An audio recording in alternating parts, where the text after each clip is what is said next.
anyone ever use a BATT-LATCH from Turkey Hollow Farm? We haven't used the brand name BATT-LATCH. There's something else that we were working with. It's like a developing project. We can't really talk a lot about it, but like the short answer is no. We don't use them typically here, and that's just because we exist, and so there's always somebody to move cattle. But the advantage of it too, though, like of BATT-LATCHes, and for people who aren't familiar, it's an automatic gate opener that's on a timer, and there's a bunch of different configurations with them. Yeah. Like you got some that will like lift a wire completely up in the air and let the cattle walk underneath it. You have some that'll like open gates. Yeah. Some that'll drop a wire to the ground. But the advantage is like you could set up, if it's just you could set up paddock moves and get it all timed out, so you don't have to go out to the cattle. They're just moving themselves, and they get used to that sound of the BATT-LATCH going off, and so then they associate that with food. Yep. They learn quick. Yep.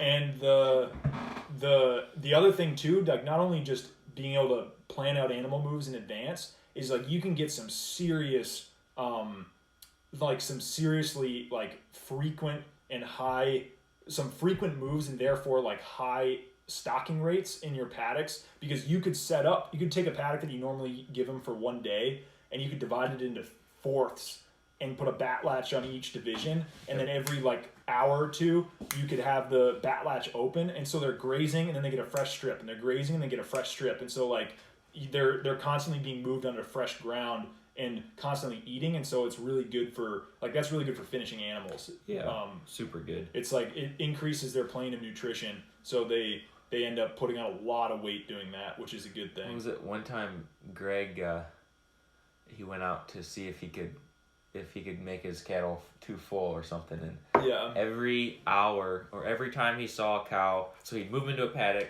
and he just stayed there with the cattle all day, and every time he saw, whenever the first cow laid down, he went and rolled up the wire again and gave him a new strip, and so every time when they're just getting full, he'd give them another strip, and they'd go and graze, and he did that all day long. I'm pretty sure he wasn't necessarily sure if it was a good thing or not, but he's like, he just kept eating all day, because usually what a cow will do is eat, and then when they fill up, they go lay down and they ruminate, and then once they've sort of started to process all that grass that they consume, because they just shovel it in. Yeah, like it's not eat. Like they're not, the way that they digest, they're not actually like chewing it really. They're just shoveling it in so they can start to get it broken down in like one area, and then gets like, regurgitated back up, and then the microbes break it down again, and then once it starts to like cycle through, then they stand back up again and go and eat. And so he just kept them constantly eating all day instead of like sitting down and ruminating. Like, I guess they probably ruminated all night long, but I don't really know. Yeah, so I don't know, but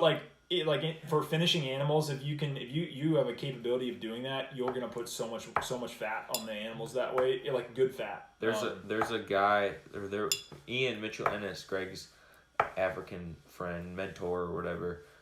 He had a video that he showed Greg one time of this guy. What he did is he had this big paddock, and then he had a cross wire up in front of these cattle, and the posts, they were on like little sleds or whatever, runners, and the cattle had learned to kind of nudge those sleds forward, and so they'd be grazing, and then they were all lined up in this long line, like 400 head or something. Maybe it might have been in the thousands or something. I don't know. And they would just push that wire a little bit at a time, and you could watch it.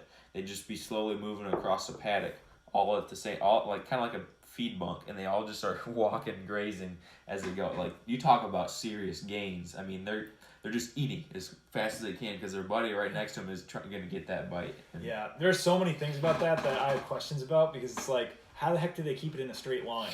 Like, how did not like one part of the line go forward than the other? And like, what stopped them from just constantly pushing it as opposed to like eating and nudging it? But anyway, it's a cool concept, like in theory. I think it'd be super cool to see. Yeah.